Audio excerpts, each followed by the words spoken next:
It's difficult to put them into words. Each day is a struggle, each day is different.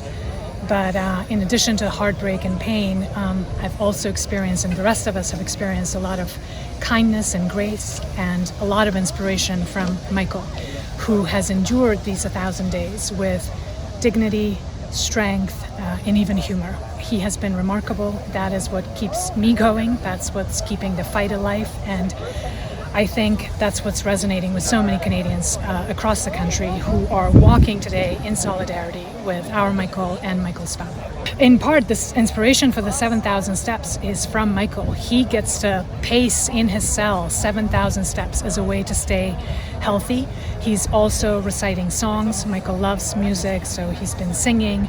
I think of it as 7,000 steps or 5 kilometers of prayer, contemplation, and courage. That is what's keeping him going, and that is also why today we will be honoring his strength and that of Michael Spavor by also walking with them 7,000 steps.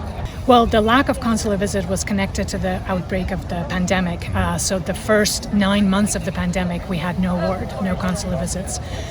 That was, you ask how things are, that was a really difficult period. Since then, since last October, we do have consular visits again. So those are the monthly visits that Ambassador Barton in Beijing gets to have with Michael. And that's how we hear about his well-being and how he's doing and get messages from him. That's our lifeline to him. But of course, it's been 1,000 days. Whatever has been tried has not worked. And my hope is that once we have a new government in place, once we're past the election phase, that we redouble our efforts and do whatever is possible to break the stalemate, because we've been at a stalemate and this is costing a great deal of suffering. The injustice of it all is almost unbearable. We have to bring it to an end, and I think this fall offers that opportunity. But we have to figure out a way to be pragmatic, to be strategic, and to recognize that 2 innocent Canadians have paid an enormous price, and it is high time to bring that to an end. And it's great to know that people around the country are walking, people around the world are walking, friends, colleagues, classmates. It means a lot, and I am a person of faith. I believe in collective action. I believe that there's power when people come together. And I hope that today will be an important moment, and that with each step that we take, we bring Michael and Michael Spavor one step closer to freedom.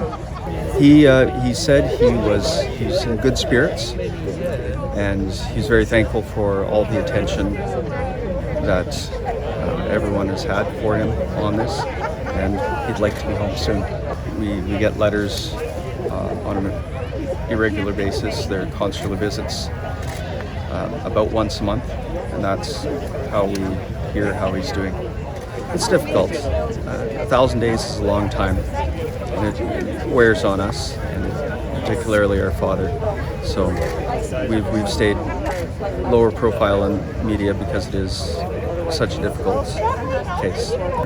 Well, 1,000 days is a mark in time, and it's for many people a significant mark in time. So this is one way to do it, and we felt it important to mark this day.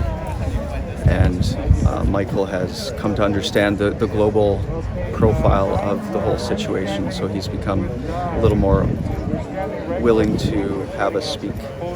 It is a show of solidarity, and it's also to recognize how long it's been.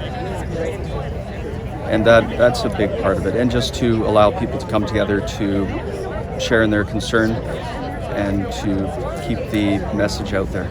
But as I have been saying all day and for the last 1,000 days, whatever we're going through is nothing in comparison to what Michael and Michael Spavor are facing. And I draw inspiration and courage from the way they have endured, and continue to do whatever I can to bring them home. Bring them home! Bring them home! Bring them home! Bring them home!